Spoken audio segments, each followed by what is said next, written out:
Assalamualaikum warahmatullahi wabarakatuh. Selamat siang Bapak Ibu. Ya, untuk awal saya berdiri, saya ingin mengucapkan terima kasih sebesar-besarnya. Pertama kepada leader-leader yang hari ini sudah sangat membantu sehingga saya memang bisa berdiri di hadapan Bapak Ibu semuanya. Kepada Dr. Gigi Wiwit yang belum bisa hadir pada hari ini, kepada Ibu Stefani Maria, kepada Pak Boris, kepada Pak Susilo, kepada Pak Lomento, dan kepada tim Supreme Pegasus 2 Pak Donitan, dan kepada tim Supreme Pegasus 92 Ring Pak Effendi. Terima kasih Bapak Ibu. Dan tidak terlupa kepada Business Development Riway Internasional. Ya. Saya memang gak grogi Bapak Ibu ya, karena memang hari ini saya berbeda dengan dua orang yang tadi sudah tampil. Mereka saya lihat punya pekerjaan yang menurut saya luar biasa. Kalau saya ini hanya karyawan biasa Bapak Ibu. Ya, kalaupun ada jabatan sedikit, itu menurut saya gak ada artinya. Ya, tapi saya berpikir memang semua orang punya kesempatan yang sama. Nah, dan itu apalagi judul yang ada pada LTS ini adalah judul yang sangat mengena di hati saya Bapak Ibu. Dan karena judul inilah saya bisa berdiri di sini di hadapan Bapak Ibu semuanya. Ya. Perkenalkan Bapak Ibu ya, nama saya Chandra Kirana. Jadi kalau lihat di KTP itu banyak yang bilang saya laki-laki. Tapi jelas Bapak Ibu saya perempuan ya. Supaya nggak ada dusta di antara kita. Oke. Hari ini usia saya 49 tahun. Oke, 49 tahun 11 bulan 6 hari. Jadi saya bersyukur memang diadakan di akhir 2022. Kalau 2023 saya perkenalkan diri, hari ini usia saya 50 tahun Bapak Ibu. Jadi biar ada semangat sedikit ya, biar ada kelihatan saya masih muda sedikit ya.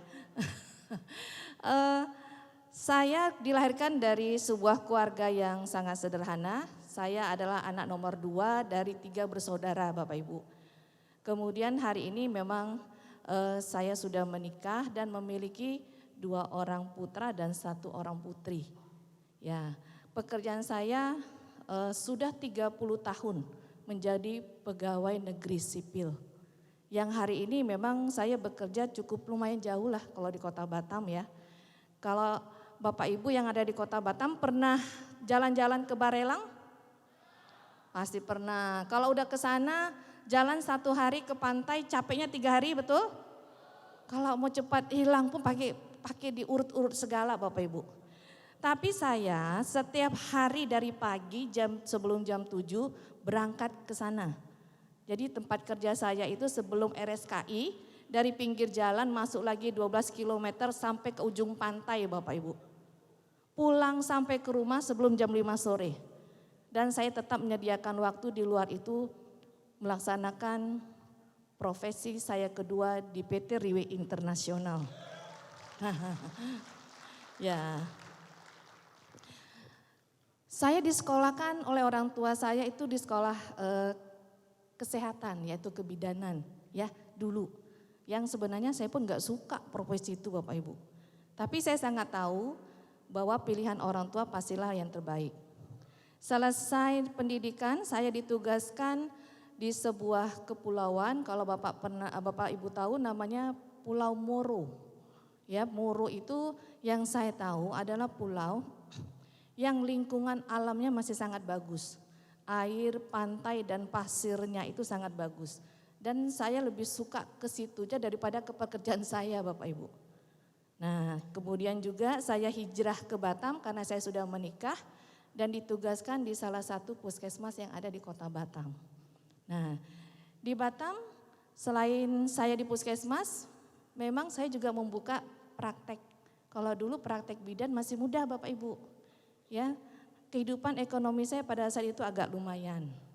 Tapi seiringnya waktu saya sudah tidak bisa lagi berpraktek Dan di pekerjaan pun saya sudah tidak lagi bisa menjabat sebagai bidan dan dialihkan ke sebuah bidang yang justru nggak ada hubungannya dengan sekolah saya Bapak Ibu.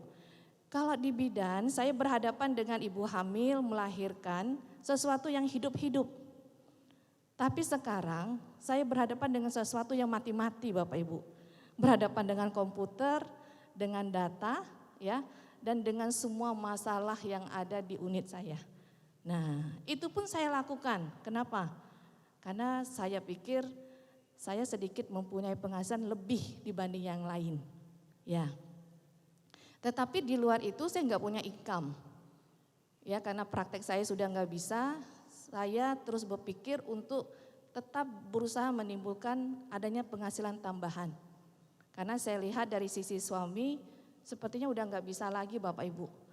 Untuk saya meminta lebih. Karena jam kerjanya memang sangat sudah luar biasa. Pergi pagi jam 7 sampai rumah pun sudah maghrib. Kan gak mungkin setelah itu saya suruh dia Grab. Nah nanti gak bisa ketemu-ketemu Bapak Ibu. Akhirnya saya berpikir selama 7-8 tahun saya mencoba membuka 3 kali usaha. Bolak-balik dan ujungnya sama endingnya Bapak Ibu. Saya bangkrut. Nah, jadi Bapak Ibu yang hari ini baru punya keinginan buka usaha, bagusnya ketemu saya dulu Bapak Ibu. Ya, saya akan dengan senang hati mengajarkan Bapak Ibu bagaimana menghadapi keberangkutan dengan hati yang tenang. Ya, oke. Seiring jalan saya mengenal perusahaan ini tanpa sengaja juga.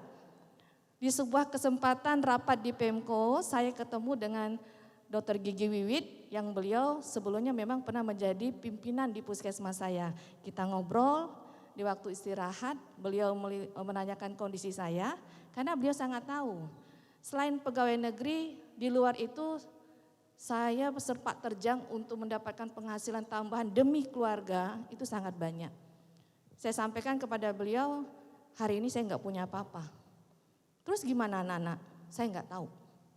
Nah, beliau hanya memberikan informasi sedikit aja kepada saya Bapak Ibu. Kalau gitu Chandra coba pelajari perusahaan ini. Apa Bu? Riway Internasional. Saya mendengarnya pun baru 1 kali Bapak Ibu. Karena nggak tahu ini perusahaan apa gitu kan. Tapi karena saya percaya dengan beliau akhirnya menyarankan untuk hadir di sebuah acara. Yaitu di Sahid. Ya, saya datang bersama suami supaya saya merasa saya mendapat dukungan, ya. Dan kebetulan juga kan saya pada saat itu nggak pandai bawa mobil Bapak Ibu, jadi terpaksa suami yang saya bawa. Hadir di Sahid, ketemu pertama kali dengan Ibu Stefani Maria, ya. Tanpa didampingin oleh Dr. Gigi Wiwit, ketemu dengan Ibu Stefani, beliau menyambut saya dengan hangat. Saya lihat di situ lingkungan diperkenalkan beberapa orang yang saya lihat ini pasti orang-orang besar. Ikuti acara sampai selesai dan saya mendapatkan sesuatu. Perusahaan ini bisa membantu saya untuk mendapatkan penghasilan seperti saya pada saat buka usaha.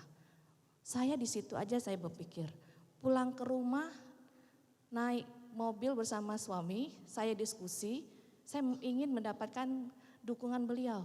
Sepertinya itu bagus dan saya bisa. Tapi ternyata 180 derajat berbeda Bapak Ibu. Suami saya bilang, tidak. Jangan pernah ikut yang gitu-gitu, dia bilang. Wah, ini bahaya ini. Jadi kalau Bapak Ibu ya yang baru mendengar ini, cerita dengan suami, kemudian komennya seperti itu, di stop aja Bapak Ibu, masa dilanjutin. Ya, cukup di stop. Ya, saya stop karena saya pikir ini kondisi nggak kondusif nih. Ya, akhirnya malam itu jujur saya nggak bisa tidur. Saya bukan berpikir nanti saya mau dapat apa, tidak. Tapi saya berpikir bagaimana besok saya mau mengelabui suami saya. Ya, saya memang istri yang pintar Bapak Ibu. Ya, karena memang harus begitu demi keluarga. Ya, jangan pernah menempatkan satu batu tandungan di depan kita, jangan. Ya, besok akhirnya saya pulang ke rumah, saya bilang, saya manggil beliau kan ayah, ya kami mau main arisan untuk teman-teman di sana. Arisan apa? Ternyata teman-teman di situ udah banyak tahu perusahaan ini loh. Cuma kita maunya bergantian gitu kan. Oh gitu ya, dan saya dapat nomor 1. Saya bilang. Iya, cuma bilang serius, saya bilang kan. Bermasalah nggak nanti? Tidak, saya bilang. Dia cuma belum masalah, ya udah kalau nggak ada masalah nggak apa. Wah lampu hijau udah ada. Nah, besoknya saya langsung kembali ke kantor yang ada Sungai Panas, saya ketemu Bu Stefani. Saya pelajari dengan detail perusahaan ini, 2 poin yang saya dapat Bapak Ibu. Perusahaan ini adalah perusahaan yang betul-betul bisa memberikan harapan kepada saya. Yang saya tidak punya lagi gambaran untuk berbuat apa di usia saya sudah menua Bapak Ibu. Dan yang kedua, di sini saya bisa membantu banyak orang di lingkungan saya untuk juga berubah hidup. Nah, itu yang saya dapatkan. Jadi mulai besok saya ikuti apa yang harus saya lakukan di sini. Saya ikut dari waktu ke waktu sampai saya paham ternyata di sini kita bisa berubah lebih banyak. Dan saya kembali merayu suami saya untuk bisa juga berada di perusahaan ini, ya. Karena kan saya nggak pandai bawa mobil Bapak Ibu. Kalau kemana-mana beliau nggak di sini, saya mau naik apa gitu kan. Dan beliau mau, tapi hanya nama saja di sini karena beliau sampaikan jangan pernah memaksa saya untuk sesuatu yang saya nggak suka. Nah, tetapi saya bilang tapi harus komitmen mengantar saya kemanapun saya pergi. Saya bilang kan fair. Nah, oke, nggak apa-apa katanya kan. Nah, berjalan waktu. Saya mulai proses di Riway 1 tahun pertama dengan mindset karyawan Bapak Ibu. Tidak keluar. Saya merasa bidang ini sama seperti bidang saya pada saat bekerja. Saya hanya menggambarkan saya butuh penghasilan lebih, ya, yang setidaknya itu bisa untuk anak-anak. Saya memang bertemu beberapa orang dan memang merefleksikan mereka untuk sama-sama di saya. Tapi tujuan saya hanya saya ingin mendapatkan hasil dari mereka bergabung. Hanya di situ saja Bapak Ibu, enggak lebih. Dapat hasil? Iya. Dapat hasil 2-3 kali dari apa yang saya punya hari ini di pegawai negeri, saya merasa seperti orang kaya baru Bapak Ibu. Sudah bisa belikan anak yang dia mau, yang dulu kalau minta sesuatu tunggu mama gajian. Kalau saya, mau apa? Mah mau ke sini, ayo beli. Mau ke sini beli, itu aja udah sangat bahagia Bapak Ibu. Ya. 1 tahun saya begitu terus, walaupun diajak ke sistem, saya tetap ikut. Tapi mindset saya tidak berubah. Diarahkan untuk buat target, saya iya. Tapi dalam hati saya enggak. Karena namanya saya usia segini, kalau itu enggak tercapai, artinya saya menjatuhkan harga diri saya di banyak orang dan saya enggak mau. Makanya saya begitu terus. Masuk ke tahun 2020 masa pandemi. Mungkin semua orang agak merasa, aduh gimana ya. Jujur, kalau saya boleh buka aib, saya senang Bapak Ibu. Karena di situ saya punya alasan lagi, nggak boleh keluar karena memang kondisi kita harus broadcast, harus begini. Dan saya merasa saya terbelakan. Saya kekurangan penghasilan, saya hubungin kawan saya lagi untuk bergabung, saya dapat income. Dan itu terjadi selama 2,5 tahun saya di perusahaan ini Bapak Ibu. Nah, sejalannya waktu masa pandemi terus berlanjut. Tim saya yang bentuk hilang satu persatu Bapak Ibu. Mau bagaimanapun saya edukasi mereka, mereka juga semuanya hilang. Karena memang tujuan saya membangun tim hanya untuk kepentingan saya sendiri Bapak Ibu. Saya hanya mengharapkan income. Sama waktu saya bekerja, kalau saya ada SPJ, saya dapat uang. Kalau saya nggak bekerja, saya nggak dapat. Nah, tim saya hilang satu persatu sampai akhirnya semuanya nggak ada lagi Bapak Ibu. Tidak ada satu pun yang tersisa kecuali hanya nama suami saya di ID. Dan saya mulai kalut karena saya merasa saya nggak punya income. Terus bagaimana saya bilang. Saya ketemu Bu Stefani, saya tanya Pak Boris, pada saat berapa kali kami grouping, beliau menyampaikan kepada saya, Bu, Ibu harus mulai dari yang baru. Ibu harus membentuk tim yang baru. Ya. Di situ saya berpikir masih ada pergolakan di hati. Karena saya merasa mengaktifkan tim yang ada aja susah. Gimana saya membentuk yang baru? Ya, tapi saya pikir lagi, saya bilang ke Bu Fani, saya boleh minta waktu enggak untuk introspeksi diri, saya bilang. Saya introspeksi diri lebih kurang 1 bulan, kemudian memang saya mendapatkan satu titik bahwa saya harus berubah Bapak Ibu. Berubah untuk sesuatu yang lebih besar. Ya. Jadi sebelum perubahan itu, izin Pak Dev, saya memulai karir saya dengan suami di sini di tahun 2019. Kami menggunakan mobil yang selama 30 tahun ini adalah mobil terbaik kami Bapak Ibu. Mobil terbagus kami. Saya nggak paham mobil dan nggak tahu itu tahun berapa, saya nggak ngerti. Tapi seingat saya mobil itu saking bagusnya atapnya itu sudah keropos. Sudah ada bercak-bercak jamur. Jadi kalau saya ke kantor bersama suami saya, mobil tidak berani kami parkir di depan. Parkirnya di bawah pohon di sebelah bak sampah sebelum belokan ke kantor Bapak Ibu. Nah, ini yang saya pakai. Ya, ini adalah karir saya bersama suami. Nah, kemudian juga saya terus berproses sampai satu titik memang saya merasa saya harus berubah. Nah, di situ saya mulai berpikir berarti saya harus membentuk tim yang baru. Saya mulai lagi menggali beberapa teman-teman saya yang memang saya untuk melihat teman-teman yang baru waktu itu masa pandemi dan saya merasa dia agak sulit. Saya coba mendekati satu teman saya yang dulu sudah berapa kali saya ajak dan dia tidak mau.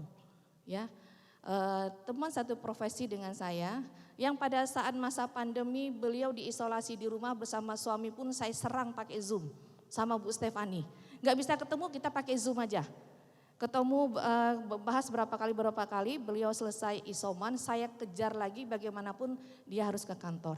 Dan setelah sampai di kantor, kita paparkan semua dan singkat cerita beliau oke. Dan dia adalah tim pertama saya untuk tim baru ini adalah Bu Alimah. Ya, teman baru saya yang paling sulit karena kalau di pekerjaan beliau adalah orang yang paling selektif. Nah, kemudian saya berpikir siapa lagi orang kedua gitu. Saya lihat, oh ternyata ada kakak kandung saya Bapak Ibu. Kakak kandung saya yang pada saat saya berada di perusahaan ini hari pertama beliau pun sudah tahu. Yang awal mulai dari menceramahi, menasehati sampai marah Bapak Ibu. Sampai-sampai kalau saya ketemu dengan beliau, jangan pernah bahas riwe di depan saya. Nah sampai segitu, belum ngomong jangan bahas riwe. Belum ngomong jangan bahas riwe. Wah kacau ini. Tapi saya tetap harus mengelabui beliau dari Karimun sampai bawa ke Batam. Nah apapun saya lakukan Bapak Ibu. Saya lakukan, dia berada ke Batam dan situ kita membuka semuanya dengan Bu Stefani. Jangan kasih pulang sebelum habis. Dan akhirnya memang beliau bergabung. Dan beliau juga bergabung bukan hanya sendiri, suami, anak-anaknya pun sekarang ada di perusahaan ini Bapak Ibu. 2 orang ini hari ini adalah 2 orang yang mempunyai tim terbesar dan memang panglima perang saya. Bu Alimah dan Bu Surya. Proses terus berlanjut ya. Saya semakin fokus untuk melihat apa yang harus saya lakukan. Ya, karena waktu itu tahun sudah selesai 2001 dan masuk tahun 2022. 2 tim sudah terbentuk. Sejalannya waktu saya mendapat kesempatan untuk bisa hadir di sebuah regional meeting yang sebelumnya pun saya nggak pernah punya gambaran bisa ke situ Bapak Ibu. Regional meeting yang mungkin hari itu juga dihadiri oleh Ibu Sofi, ya saya diajak ke Bali menginap di Hotel Kempinski Apurva dan saya melihat satu lingkungan orang-orang yang menurut saya tidak mungkin saya masuk ke lingkungan itu. Tapi saya hari itu berada di sana. Saya merasa sangat rendah Bapak Ibu. Posisi sebagai pekerja atau karyawan itulah posisi orang yang di bawah rata-rata. Masuk ke lingkungan yang menurut saya sangat bernilai itu menjadi suatu petolakan juga di diri saya. Sebenarnya yang saya mau cari apa? Kalau suatu keberkahan ada di depan saya, kenapa saya harus menahan diri? Kenapa saya harus mengkungkung diri? Kenapa saya tidak menjadi Chandra muda yang dulu? Itu yang saya pikir. Dan pertemuan itulah yang sudah sangat semakin merubah saya Bapak Ibu. Dan memperkuat mindset saya untuk dari karyawan menjadi seperti Bapak Ibu semuanya. Ya. Dan foto, ada satu foto yang kita di sana. Nah, mungkin fotonya tadi sedikit dari disampaikan Bu Sofi ya. Tapi di foto ini saya pernah memposting satu di status WA. Yang kata-katanya itu saya tidak ambil dari quote manapun Bapak Ibu. Itu hanya murni lahir dari hati saya sendiri. Di situ saya menyampaikan bahwa berada di tengah orang-orang hebat ini bukanlah satu kebetulan. Tapi adalah suatu pilihan dan keputusan. Jangan pernah merasa rendah atau melihat rendah terhadap diri sendiri. Karena semua orang punya kemampuan. Tinggal di mana kita menempatkan di tempat yang tepat. Nah, ya. Itu mungkin bahasa hati saya. Ya. Karena saya merasa saya harus mengeluarkan apa yang saya mampu. Kenapa saya harus menahan diri? Karena tidak dihalangi. Dari situ pulang ke rumah, saya kembali lagi mengedukasi orang terdekat saya yaitu suami saya. Yang awalnya tetap tidak mau mempelajari bidang ini dengan baik. Apalagi dalam 1 tahun terakhir di masa pandemi saya sangat melihat bahwa kondisi beliau yang sama-sama sudah 30 tahun bekerja sebagai karyawan, itu menurut saya sudah tidak manusiawi lagi Bapak Ibu. Selama 1 tahun terakhir, atasan beliau, asisten manajer dan manajer yang ada di perusahaan itu dirumahkan oleh perusahaan. Dalam 1 tahun, perusahaan sama sekali tidak mengganti posisi keduanya dan menurunkan beban kerja semuanya ke suami saya. Tanpa ada kenaikan 1 rupiah pun gaji Bapak Ibu. Saya sebagai istri, saya menolak. Bukan karena uangnya, tapi saya melihat dengan kondisi seperti ini, suami saya sudah seperti buruh. Ya, dimanfaatkan oleh perusahaan dan pasti akan menimbulkan kehancuran di psikis dan fisiknya. Dan sejalannya waktu saya sudah melihat karakternya berubah Bapak Ibu. Bayangkan, bekerja dari pagi jam 7, pulang ke rumah jam 10 malam. Dengan kondisi yang sangat tidak nyaman. Kita ajak ngobrol gak bisa, anak-anak ngajak ngobrol gak bisa. Sampai rumah pun masih menerima beberapa telepon, lembur pun sampai jam 2 selama 1 tahun. Saya pikir coba berpikir ulang, kalau kita dipekerjakan seperti gini, ini sudah tidak manusiawi saya bilang. Karena ayah kan sekarang ada perusahaan yang lain. Tapi waktu itu gue melihat, ya kalau saya sampai tidak di sini, terus yang membiayai anak-anak siapa? Ya saya pun masih tetap butuh ya, Bapak Ibu tetap butuh penghasilan, cuma saya bilang cobalah pikirkan lagi. Tapi memang kondisi pandemi harus dipandang positif juga. Jangan dipandang negatif semua. Di akhir tahun ternyata suami saya juga terinfeksi oleh COVID Bapak Ibu. Beliau terinfeksi oleh COVID yang dimana itu memang lagi puncaknya COVID. Ya setelah tahu saya dengan anak berjuang untuk membawa suami ke rumah sakit. Sampai rumah sakit dan ternyata beliau harus diisolasi. Kami pun mati-matian berjuang untuk membawanya ke rumah Bapak Ibu. Karena kalau udah sampai ke rumah sakit dan diisolasi pilihan hanya 2. Suami saya sembuh atau saya mungkin hanya bisa menemani beliau kalau mereka udah dibawa ke pemakaman. Dan saya tidak mau punya pilihan. Saya bawa ke rumah, saya sembunyikan di rumah Bapak Ibu. Saya rawat suami saya secara langsung tanpa peduli saya mau jadi apa. Saya udah gak peduli. Saya hanya memisahkan anak-anak saya di ruangan yang lain. 1 bulan suami saya sakit. Perhatian dari perusahaan sama sekali gak ada. Hanya takut dia datang ke sana, takut menularkan orang-orang di sana. Dan saya bilang ke beliau, ini perusahaan yang kita berkorban 30 tahun di dalamnya. Yang sampai-sampai kita merasa kalau nggak ada kita perusahaan ini nggak jalan.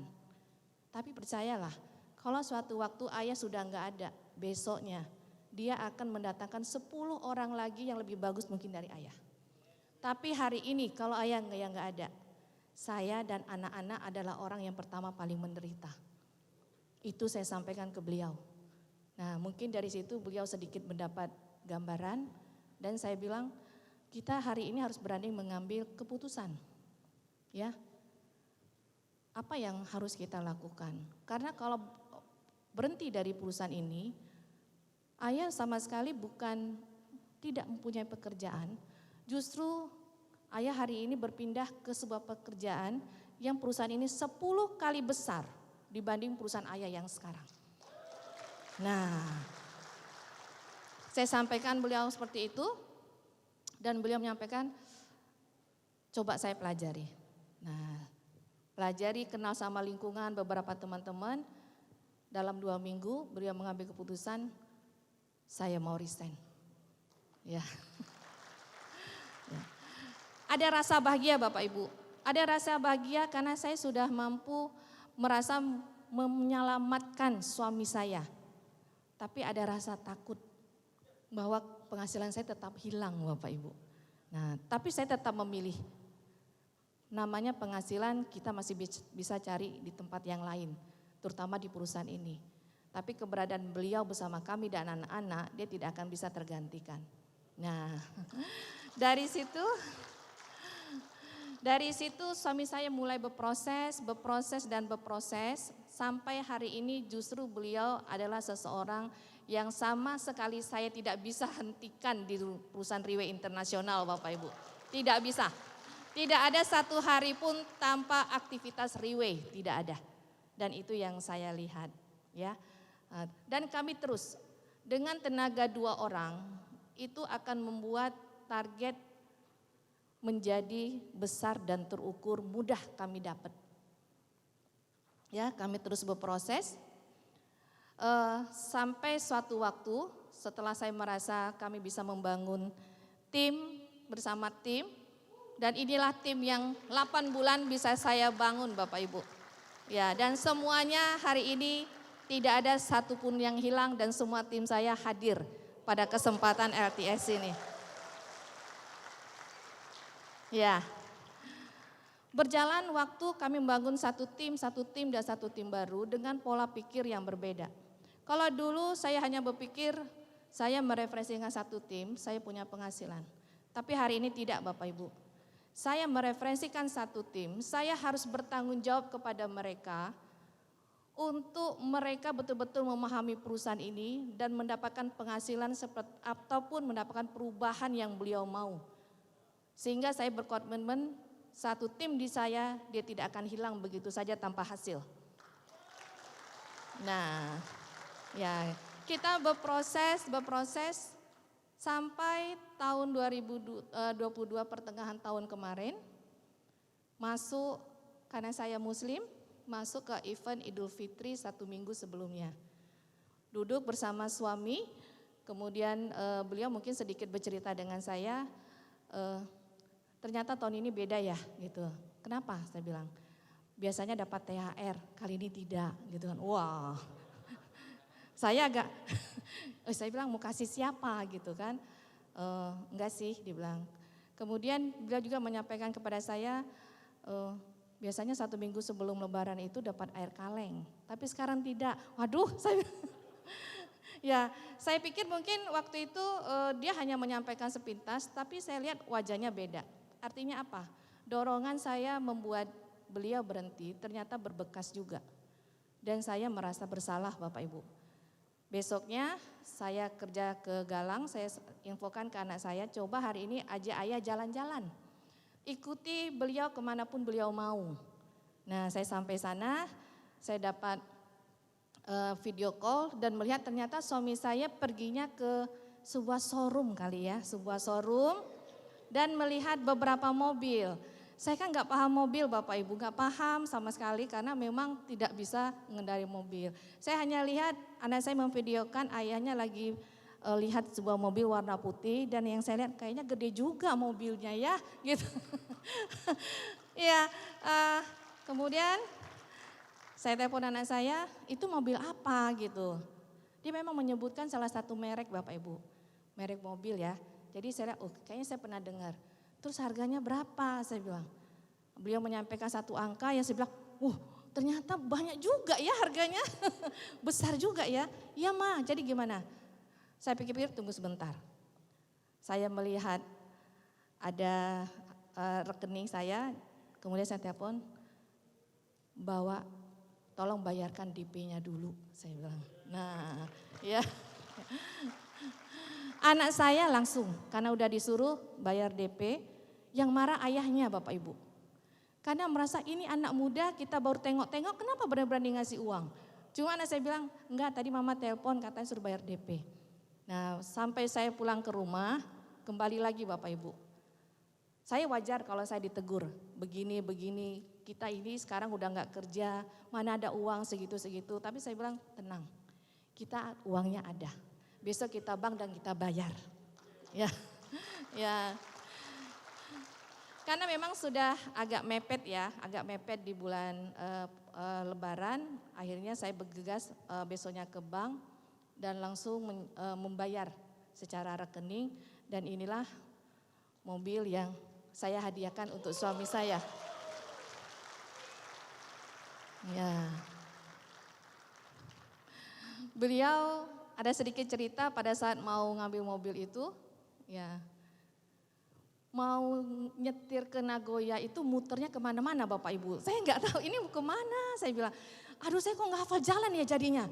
Wah bahaya juga kayak gini ya, iya nggak hafal jalan. Saya bilang kan, jadi saya bilang ya udah anak saya aja yang nyetir. Dan nyetir kita sampai ke rumah, kemudian beliau duduk dan beliau sampaikan ke saya 30 tahun bekerja.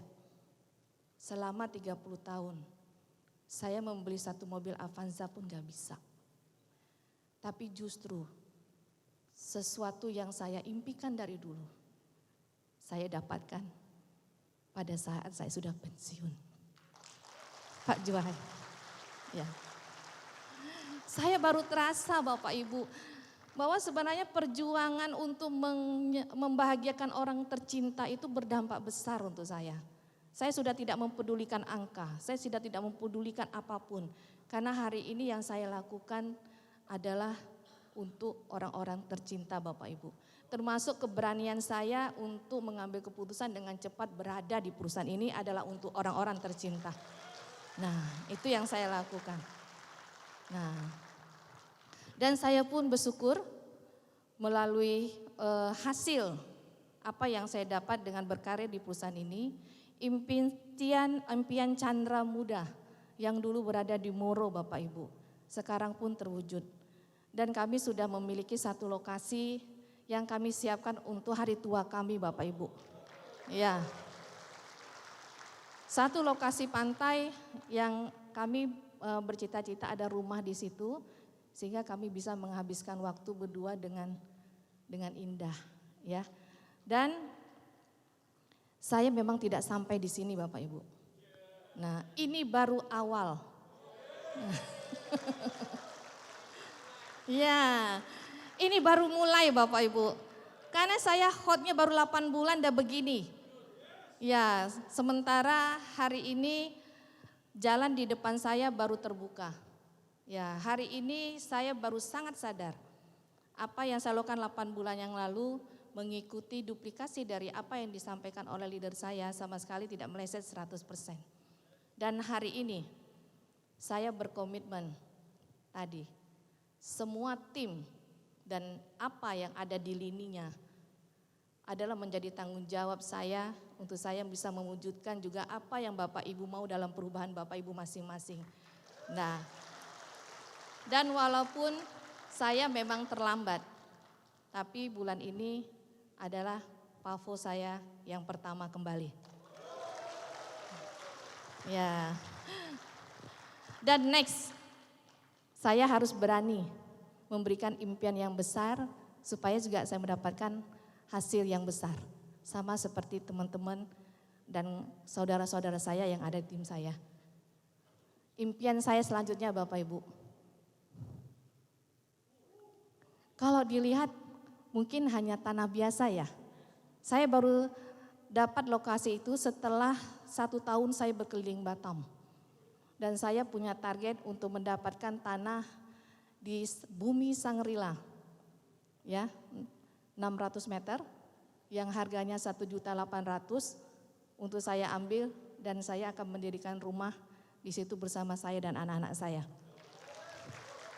Ya. Ya. Itu saja mungkin yang bisa saya sampaikan pada hari ini Bapak Ibu. Ya, terima kasih atas kesempatannya. Wabillahi taufiq wa hidayah. Wassalamualaikum warahmatullahi wabarakatuh.